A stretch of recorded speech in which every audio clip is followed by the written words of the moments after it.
അവസാന SSLC പരീക്ഷയും കഴിഞ്ഞു. കൂട്ടുകാർ ഇല്ലായിരുന്നെങ്കിൽ എനിക്ക് ഇതേപോലെ അങ്ങോട്ടോ ഇങ്ങോട്ടോ പോകാനും ഒന്നിനും കഴിയില്ല.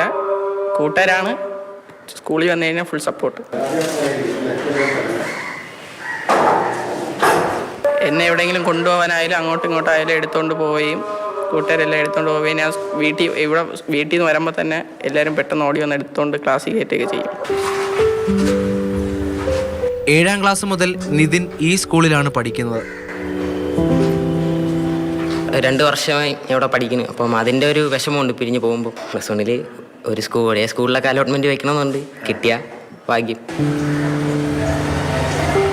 3 വർഷം മുമ്പാണ് മസ്കുലർ ഡിസ്ട്രോഫി എന്ന രോഗം നിതിൻ്റെ കാലുകളെ ബാധിച്ചത്.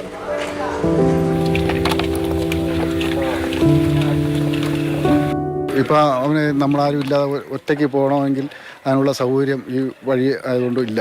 വീൽ ചെയർ പോലും നേരെ ഇറങ്ങാറില്ല. വണ്ടിയിലായാലും വണ്ടി ബുദ്ധിമുട്ടണം. ബൈക്ക് തട്ടുമ്പോൾ ഈ സൈഡിൽ തട്ടും, കാലിങ്ങനെ തട്ടും. അങ്ങനെയുള്ള ബുദ്ധിമുട്ടുണ്ട്. അല്ലേ, ഭാവിയിലെങ്കിലും ഇതെങ്ങനെയെങ്കിലും ആരെങ്കിലും സഹകരിച്ച് വഴി കിട്ടിയാൽ സൗകര്യമായി.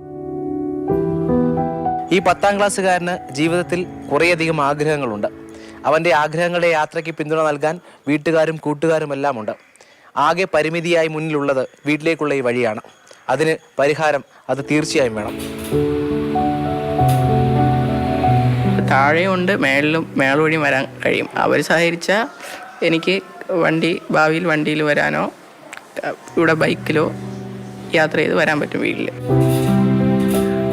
ബിജു VS-നൊപ്പം Rahul G Nath, Mathrubhumi news, Thiruvananthapuram. Rahul G Nath ഉണ്ട്. അപ്പം ഗുഡ് മോർണിംഗ് രാഹുൽ. വളരെ സന്തോഷം തോന്നുന്നു അവനെ കാണുമ്പോൾ. കാരണം എന്തൊക്കെ ബുദ്ധിമുട്ടുകൾ ഉണ്ടായാലും ആ സൗഹൃദം ആസ്വദിച്ച് ആഘോഷിച്ച് മുന്നോട്ട് പോകുന്ന അവൻ. ഒപ്പം ആ സുഹൃത്തുക്കൾക്കും ഒരു വലിയ സല്യൂട്ട് കൊടുക്കാതിരിക്കാൻ കഴിയുന്നില്ല. തീർച്ചയായും 7ാം ക്ലാസ് വരെ ഈ പറയുന്ന പോലെ ഓടി നടന്ന ഒരാൾ പെട്ടെന്ന് കാല തളർച്ചയുണ്ടാകുന്നു. പുതിയ സാഹചര്യങ്ങൾ, പുതിയ പ്രതിസന്ധികൾ ജീവിതത്തിൽ ഉണ്ടാകുമ്പോൾ ഒന്ന് നമ്മൾ സ്വയം എഴുന്നേറ്റ് നിൽക്കാൻ ശ്രമിക്കണം. എഴുന്നേറ്റ് നിൽക്കുക എന്ന് പറഞ്ഞാൽ ജീവിതത്തിന് മുന്നിലേക്ക് എഴുന്നേൽക്കാൻ ശ്രമിക്കണം. അതിന് കൂട്ടുകാർ ഭയങ്കര പിന്തുണ നൽകി, അച്ഛനും അമ്മയും കുടുംബവും പിന്തുണ നൽകി എന്നുള്ളതാണ്. അപ്പോൾ ആദ്യ ഭാഗം വളരെ മനോഹരമാണ്. അവർ ഇനിയും പ്ലസ് 1 ഒരുമിച്ച് പഠിക്കാൻ ആഗ്രഹിക്കുന്നു. കാരണം മനസ്സുകൾ തമ്മിൽ എത്രമാത്രം അടുത്തുപോയി. 2ാം ഭാഗമാണ് ഏറ്റവും പ്രധാനപ്പെട്ടത്, വീട്ടിലേക്കുള്ള വഴി. അവരിനി ഈ സൈഡിൽ ടയറൊക്കെ വെച്ചാൽ വണ്ടി ഓടിക്കാൻ ആഗ്രഹിക്കുന്നുണ്ട്, മുന്നോട്ട് ജീവിക്കാൻ ആഗ്രഹിക്കുന്നുണ്ട്. അപ്പോൾ വഴി തന്നെയാണ് ഏറ്റവും പ്രധാനപ്പെട്ട പ്രശ്നം. അവന് ഈ പറഞ്ഞ പോലെ സ്വപ്നങ്ങളും ലക്ഷ്യങ്ങളുണ്ട്, അതിലേക്കുള്ള വഴിയാണ് പ്രശ്നം. വീട്ടിലേക്കുള്ള ആ ഇടുങ്ങിയ വഴി മാറി വലുതായാൽ ഈ പറയുന്ന പോലെ ജീവിക്കാനുള്ള ഒരു ഊർജ്ജവും ഉത്തേജനവും ഒക്കെ ഉണ്ടാകുമെന്നുള്ളത് തന്നെയാണ്. അതുകൊണ്ട് ഈ പരിസരം ഞാൻ അവിടെ പോയതാണ്. അയൽപക്കത്തുള്ള ആ വീടുകളിലുള്ള ആളുകൾ സഹകരിച്ചു കഴിഞ്ഞാൽ ഈ പറയുന്ന കുട്ടിക്ക് മുന്നോട്ട് ജീവിക്കാൻ പ്രതീക്ഷയുണ്ടാകും. അങ്ങനെ സഹകരിക്കണം എന്നുള്ള അഭ്യർത്ഥന കൂടിയാണ് ഈ വാർത്ത വഴി നമ്മൾ മുന്നോട്ട് വെക്കുന്നത്. മോത്തി, തീർച്ചയായിട്ടും രാഹുലെ, എനിക്കും ആ ഒരു അഭ്യർത്ഥനയാണ് പറയാനുള്ളത്.